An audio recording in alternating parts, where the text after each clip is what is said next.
আসসালামু আলাইকুম, কেমন আছেন সবাই? আশা করছি ভালো আছেন। আমরাও খুব ভালো আছি। আমি আপনাদের মাঝে আর একটা নতুন ব্লগ নিয়ে চলে আসলাম। আপনারা দেখতে থাকুন এবং সাথে থাকুন। আর এই যে আমি ভিডিওটি স্টার্ট করেছি সকাল 5:30 থেকে।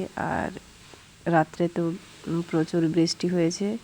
আর দেখুন টবে বৃষ্টিতে ভর্তি হয়ে গেছে। আর সেই বৃষ্টি এখন আমি পরিমাণ মতো রেখে দিয়ে বাকিটা ফেলে দিচ্ছি।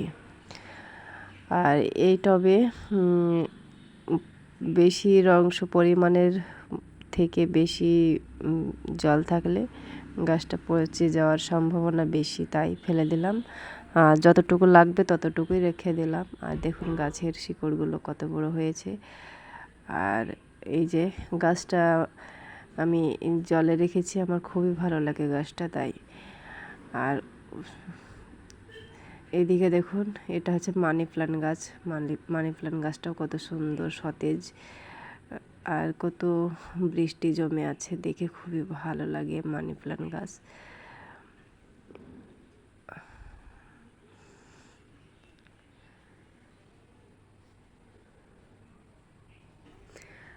আর তারপরে এই যে আমি চলে যাচ্ছি আমার উঠান বাগানে।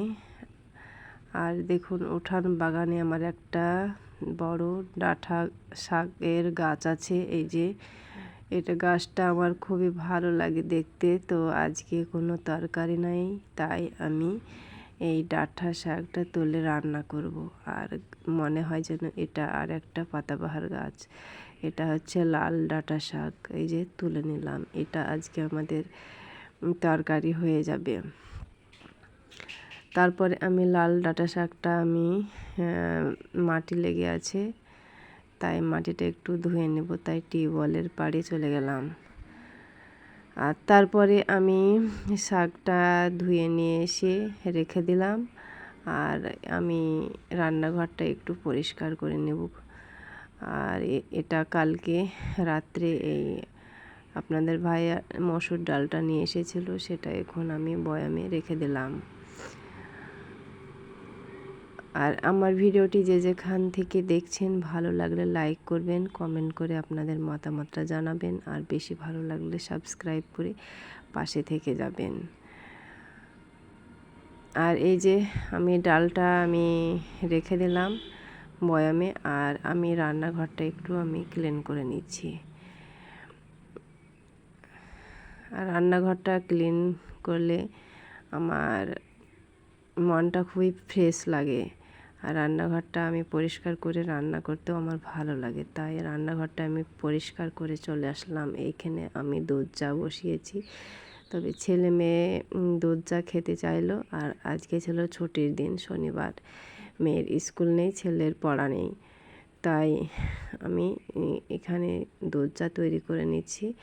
বিস্কুট দিয়ে ছেলে মেয়ে খেয়ে নেবে। আর আমার জন্য অফ ক্যামেরায় লাল চা তৈরি করে আমি খেয়ে নিয়েছি।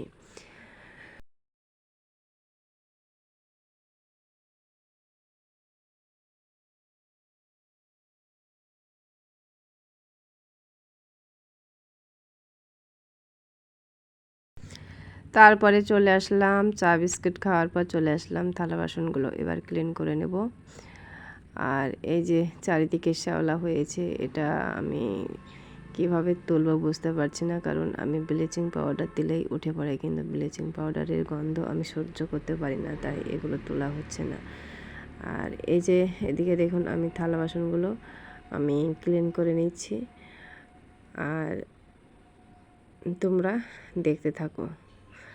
আর এই যে এইভাবে থালা বাসনগুলো পরিষ্কার করে নিলে খুবই তাড়াতাড়ি কাজটা হয়ে যায়। আর এভাবে পানি দিয়ে একটু ধুয়ে ফেলে পানিতে ডুবিয়ে রাখলে দাগ থাকে না, থালা বাসনগুলো দাগ হয়ে থাকে না, পরিষ্কার হয়ে ধুয়ে যায়।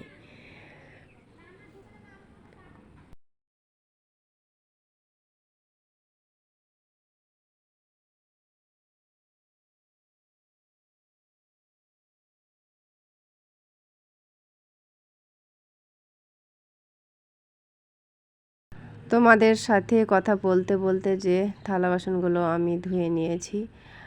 আর তারপরে আপনাদের ভাইয়া মাছ নিয়ে আসলো কাটা রুই।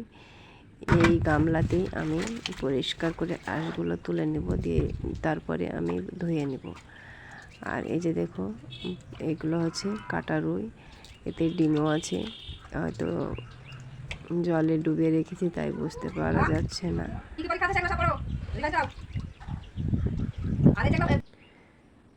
আর এই যে আঁশগুলো আমি তুলে নিয়েছি, এবার মাছগুলো ধুয়ে তুলে নিচ্ছি। তারপরে আমি এই গামলাটাকে আমি পরিষ্কার করে মেজে ঘষে ধুয়ে নেব। আর জলটা ফেলে দিলাম, এবার এই গামলাটা আমি পরিষ্কার করে ধুয়ে নেব।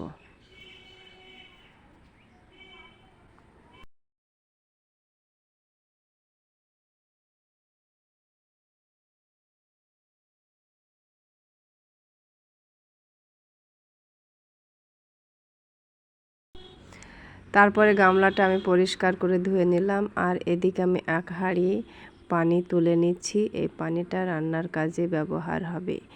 তাই আমি রান্না করতে করতে আমার নিচে নেমে আসতে হয়, আর নিচে নেমে আসতে হবে না, আমি এক হাঁড়ি পানি তুলে নিলাম।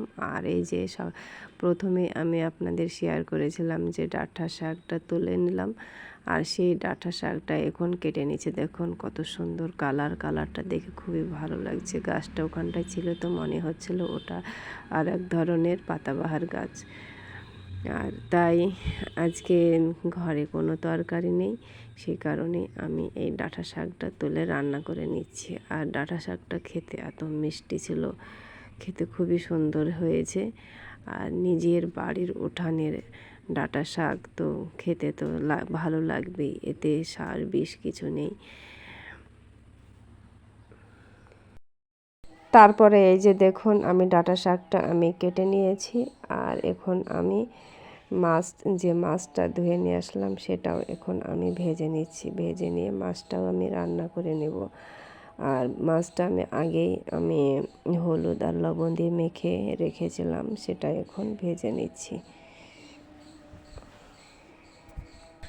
গ্যাসের এক উনুনে মাছ ভাজা করে নিচ্ছি, আর এক উনুনে দেখুন দুপুরের ভাত হচ্ছে, আর ভাতটাও ফুটে উঠেছে।